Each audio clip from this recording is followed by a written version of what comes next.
Assalamualaikum warahmatullahi wabarakatuh.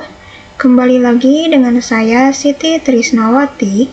Pada pemateri ini yang akan kita bahas yaitu failover dan load balance. Jadi kedua konsep ini termasuk ke dalam fitur yang bisa dijalankan pada vendor mikrotik. Jadi mari kita ulas bersama-sama di sini. Untuk konsep failover dan load balance itu deskripsinya sama-sama metode yang digunakan ketika kita memiliki dua jalur internet. Jadi kalau misal kita gambarkan, jadi di sini terdapat satu router yang memiliki dua jalur ke internet. Yang ke satu dia ke ISP yang pertama dan yang kedua dia ke ISP yang kedua.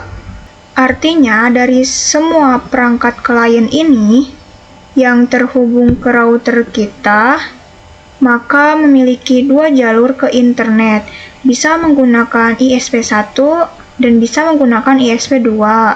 Nah, kalau misalkan kita sudah memiliki dua jalur ke internet ini, maka ada dua konsep yang perlu kita terapkan, yaitu ada failover dan juga load balance. Mari kita bahas satu persatu. Kita bahas yang failover.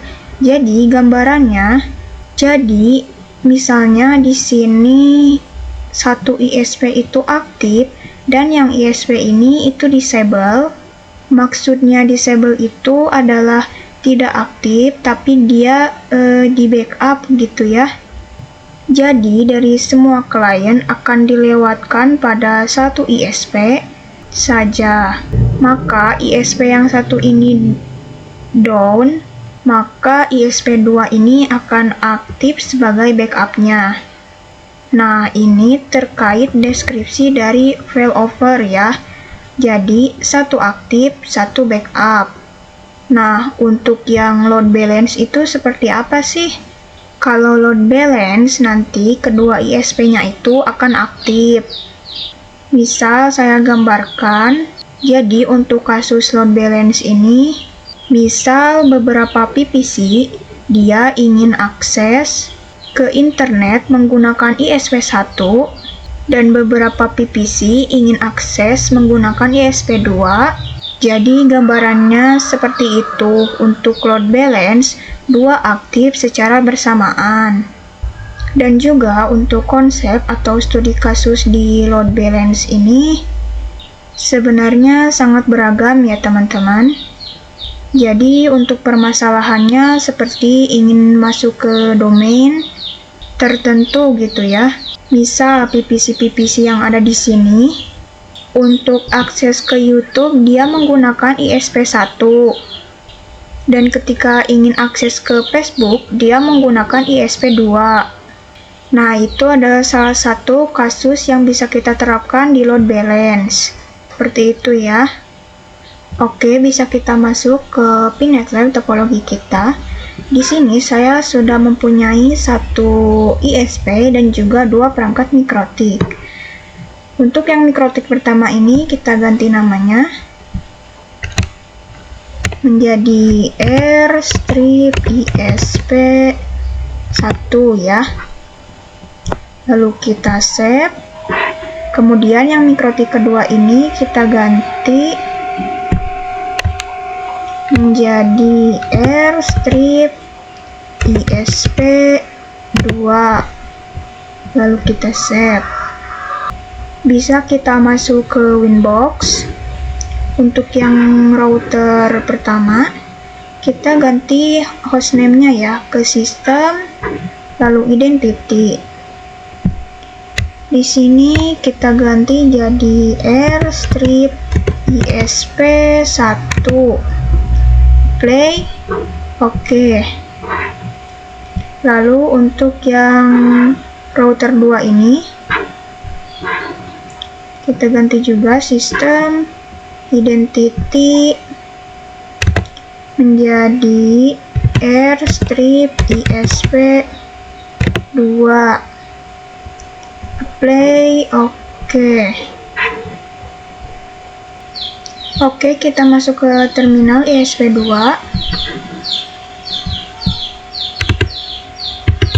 Di sini kita cek IP address-nya. Address print. Dia mendapatkan IP 113. Bisa kita ketik di sini 10.0.137.113. Kita perkecil. Kita simpan di sini. Oke, kita tambahkan satu perangkat mikrotiknya lagi sebagai klien. Untuk emu actionnya kita hapus, lalu kita save. Kita nyalakan.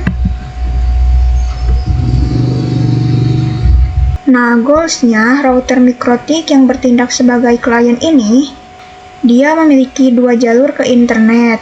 Bisa menggunakan ISP1 dan juga ISP2.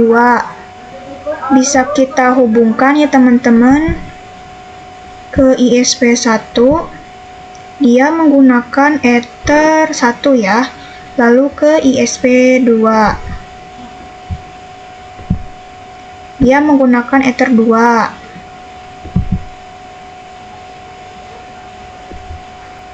Kita coba masuk ke ISP2 menggunakan Winbox ya. Kita hapus dulu.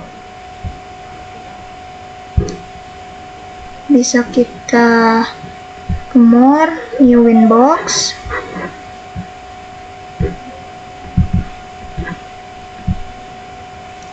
Untuk ISP2 dia memiliki IP 113.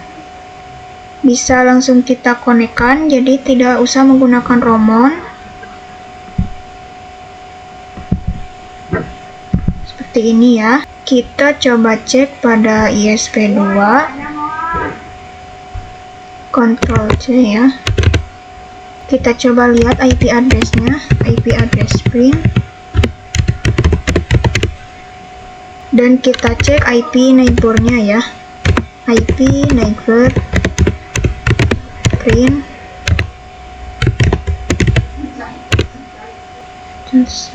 Oke, coba ke router ISP1, ke terminal, IP neighbor print. Oke, di sini kita coba nyalakan di router customer ini. Untuk login-nya admin, lalu N, Ctrl C, kita pancing-pancing dulu. Pastikan router customer ini bisa terhubung ke router ISP1 dan ISP2 dan bisa internetan dari router customer mikrotik ini. Kita cek IP address print. Oke, di sini masih kosongan ya.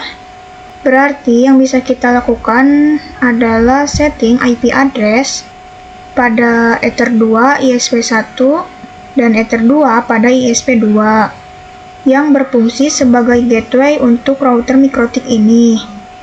Oke, bisa kita masuk ke Winbox router satunya ya teman-teman. IP addresses yang mengarah ke customer yaitu Ether 2. Kita add.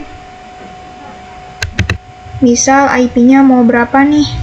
192.168.1.1. Untuk Ethernya menggunakan Ether 2, lalu apply, lalu oke.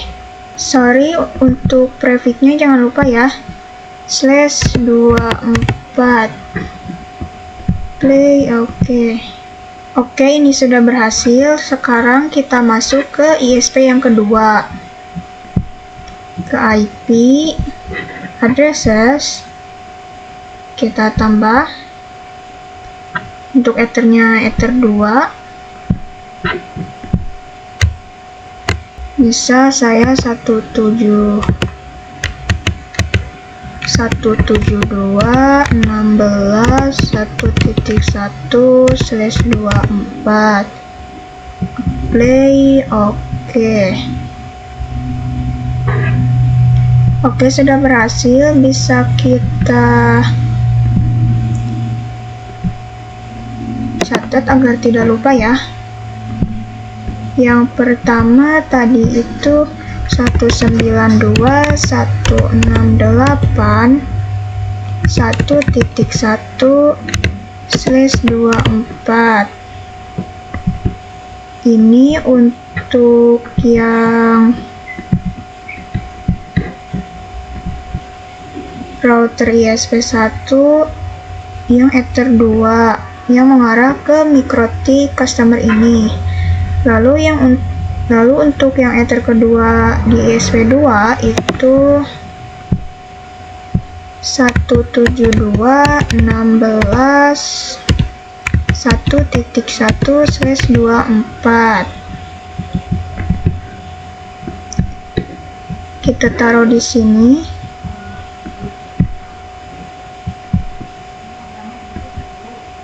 Berarti sudah tersetting ya untuk ether 2 dan ether 2 di ISP1 dan ISP2.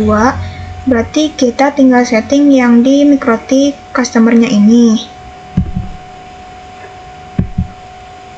Kita coba IP address print ya.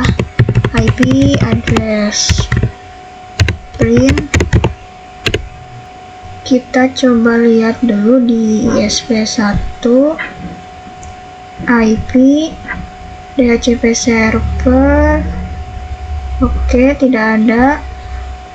Kita coba pergi ke ISP2 IP DHCP server. Oke, ini untuk IP-nya, ini bukan IP-nya ya, jadi bisa kita disable. Bisa kita hapus aja ya, IP DHCP client.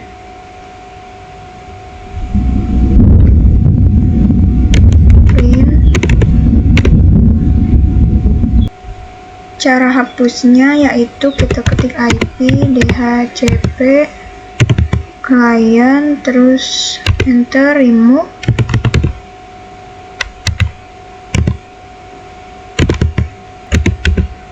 Numbers 0, enter, lalu print.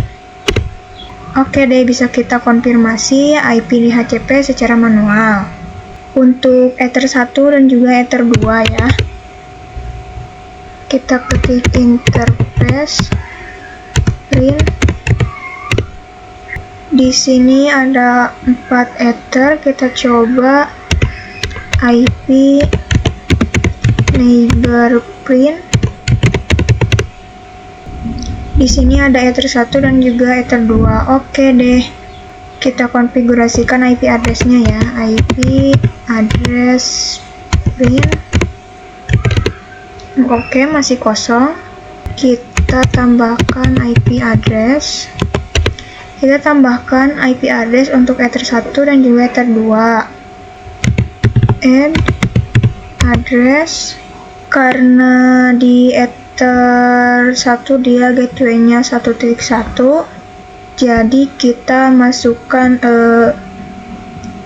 IP yang sama gitu ya.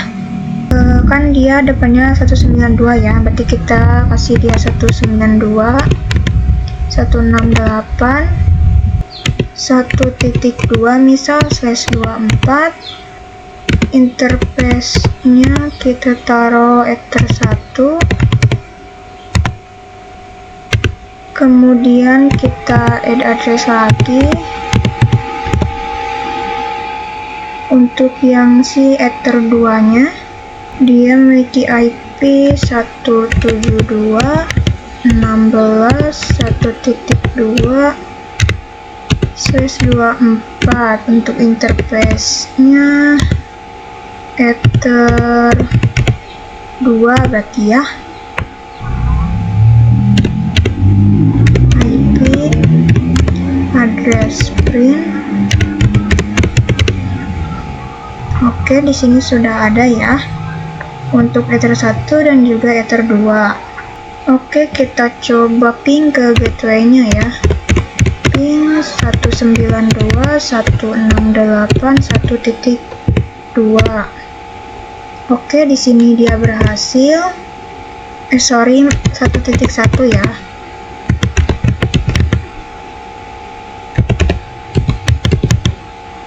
Apakah dia berhasil? Oke, dia berhasil. Kita coba ping ke ISP yang kedua ya. Ping 172.16.1.1. Oke, ini sudah berhasil. Langkah terakhir yang bisa kita lakukan adalah mengecek mikrotik ini apakah dia bisa internetan menggunakan 2 jalur. Kita coba masuk ke Winbox, router ISP dulu. Kita pastikan untuk yang ISP 1 dia bisa internetan ya. Kita ke new terminal. Kita coba ping 88 ya.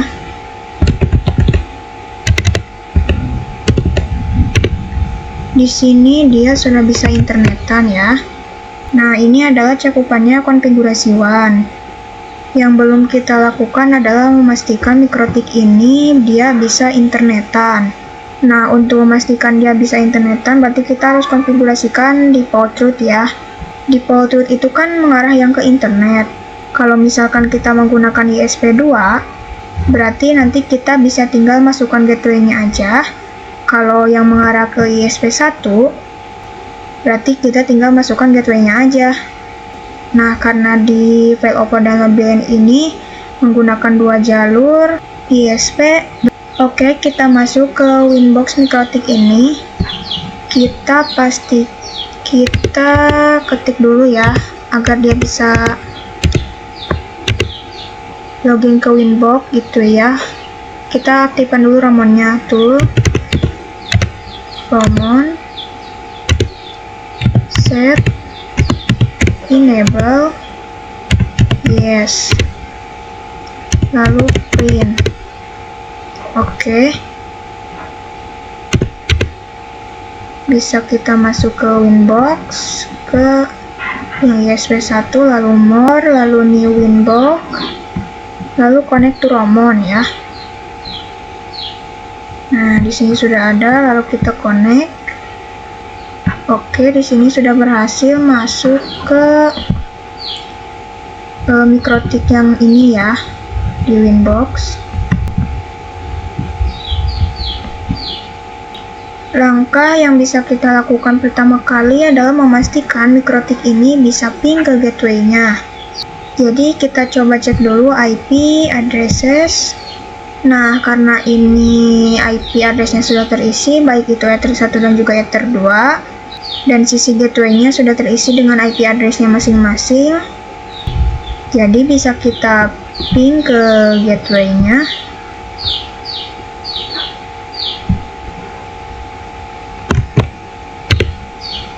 Kita coba ping ke yang 172 mungkin ya. Ping 172.16.1.1. Oke, di sini dia sudah bisa. Kita coba ping ke ISP yang pertama, ping 192.168.1.1. Dia dipastikan sudah berhasil ya. Yang belum kita lakukan yaitu di default route ya, IP route print. Nah, ini yang 00 ini belum ada di default route-nya ya. Kita coba tambahkan IP routes-nya ya, IP routes routing table-nya. Di sini kita add. Nah, di sini kan untuk IP address-nya kan banyak ya, jadi kita definisikan 000 ya. Dan untuk gateway-nya, karena kita menggunakan jalur ISP1, jadi kita gunakan gateway yang ini, yaitu 192.168.1.1. Kita klik apply, lalu OK. Dan ini informasinya sudah aktif statik.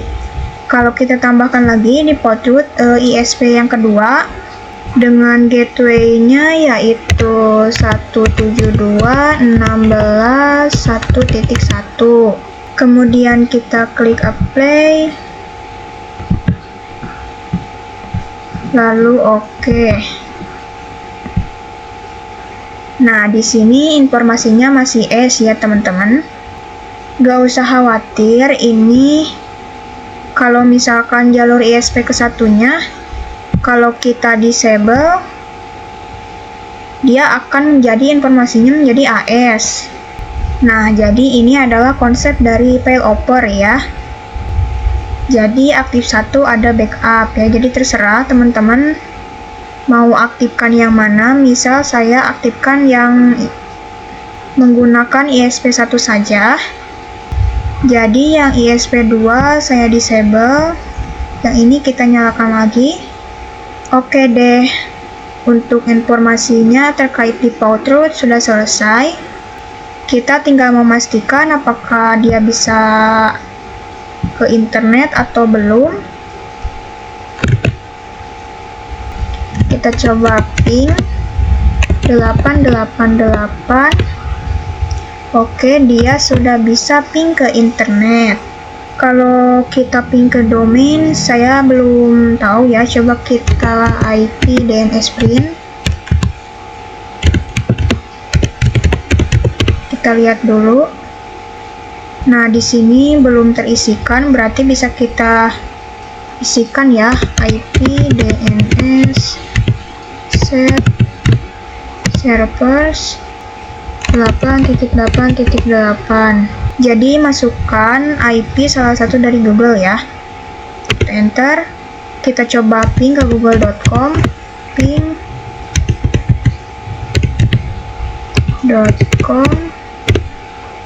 Oke, di sini sudah bisa ping ke google.com ya. Nah, karena di sini pembelajaran kita ingin maksimal, jadi jangan lupa kita tambahkan jaringan lokal yang dimiliki oleh router Mikrotik ini ya. Coba kita perkecil dulu. Jadi di sini kita tambahkan 2 PVC ya. 2. Lalu kita save. Kita closing dulu. Kenapa 1 ya? Kita tambahin lagi.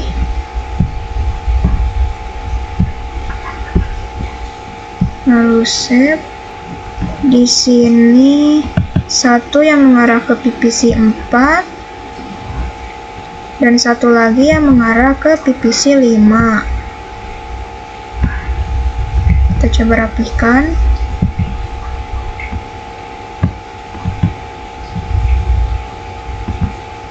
Di sini deskripsinya biar nggak bingung, kita ganti ya menjadi PVC 1 mungkin ya. Lalu yang ini PVC 2. Oke deh. Nah, agar si PVC ini bisa internetan, maka si Mikrotik ini harus tersedia atau settingannya firewall NAT ya teman-teman.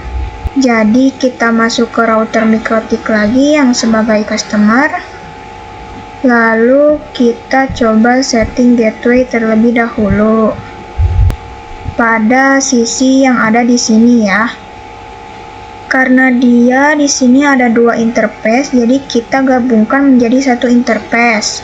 Kita masuk ke menu bridge. Kita pakai bantuan bridge aja ya. Untuk namanya bebas ya. Kita play, oke. Kemudian portsnya kita tambahkan yang Ether 3 dan juga Ether 4. Kita Ether 3 dulu. apply, oke. Lalu satu lagi Ether 4 ya.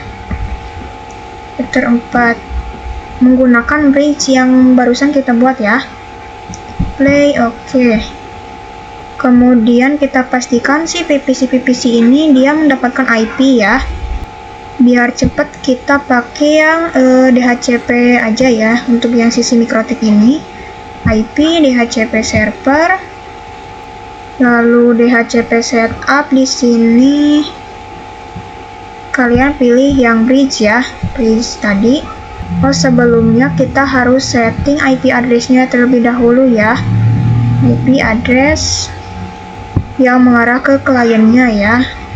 Kita tambah. Kita gunakan yang 10.10.10.1/24. Kemudian ethernya menggunakan bridge Trisna. Lalu apply, oke. Nah, baru deh kita bisa setting IP DHCP setupnya ya. Kita gunakan bridge Trisna. Kita next saja ya sampai terakhir. Lalu oke. Nah, misal kita request dari si PPC ini IP DHCP, pastikan sudah berhasil. Dia harus muncul DORA ya. Oke. Dia mendapatkan IP-nya itu 10.254. Lalu untuk PPC 2 kita coba IP DHCP.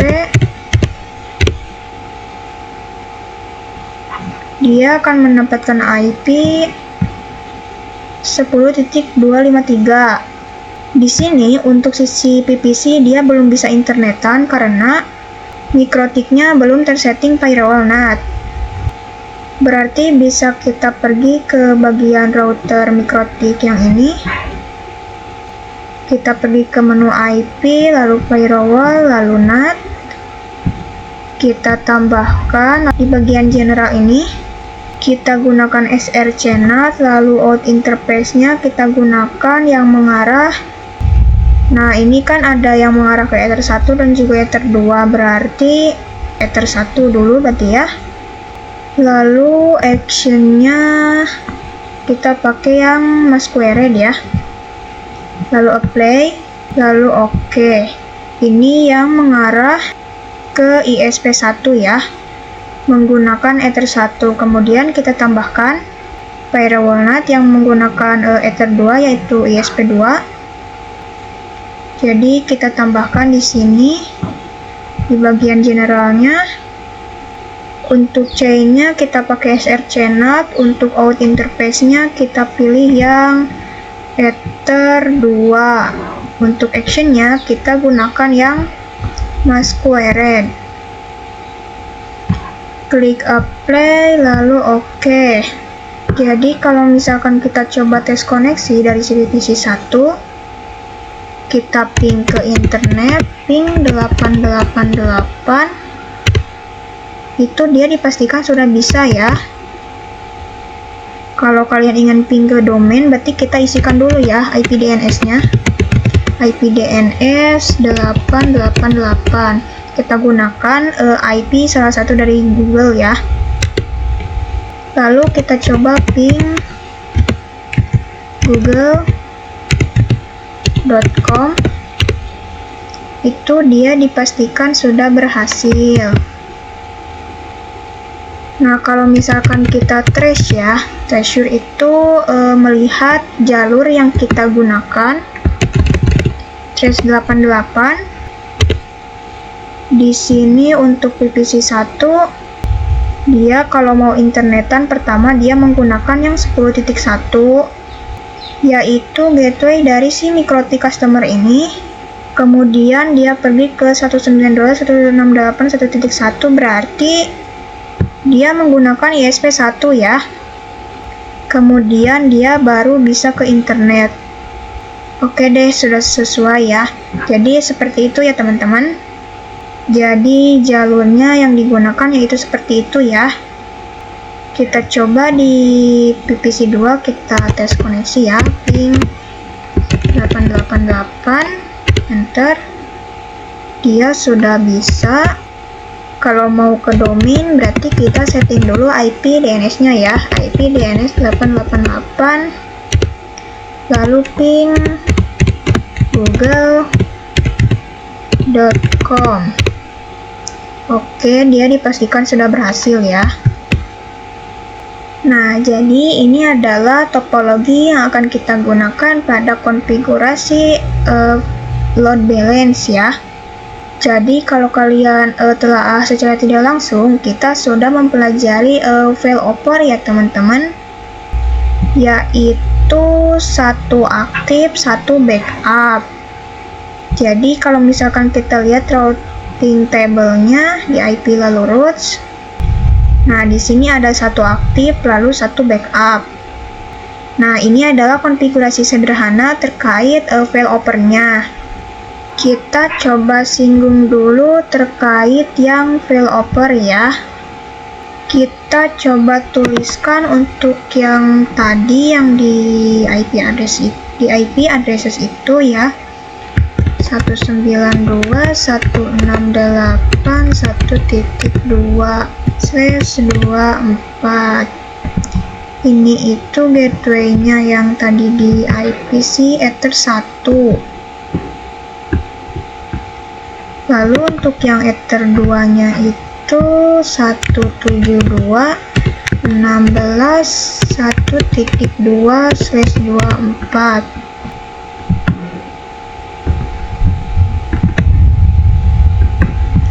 Kita taruh di Ether 2, oke. Jadi kalau kita singgung terkait failover itu, dimana ketika kita memiliki satu router yang bertindak sebagai customer, kemudian router tersebut dia memiliki dua jalur ke internet, yaitu yang pertama menggunakan ISP1 dan yang kedua menggunakan ISP yang kedua. Dan untuk failover itu mendeskripsikan hanya satu link ataupun hanya satu jalur yang digunakan. Berarti kalau failover itu bisa dideskripsikan entah dia akan menggunakan ISP1 ataupun entah dia akan menggunakan ISP2.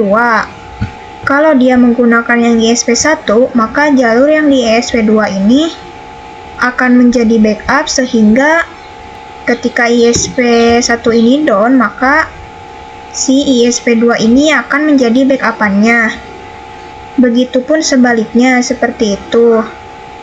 Nah, kalau kita misalkan lihat di Winbox pada sisi mikrotik ini, di mana kita di sini sudah menyinggung terkait failover itu, di sini kita coba aktifkan yang mengarah ke ISP2, kita aktifkan.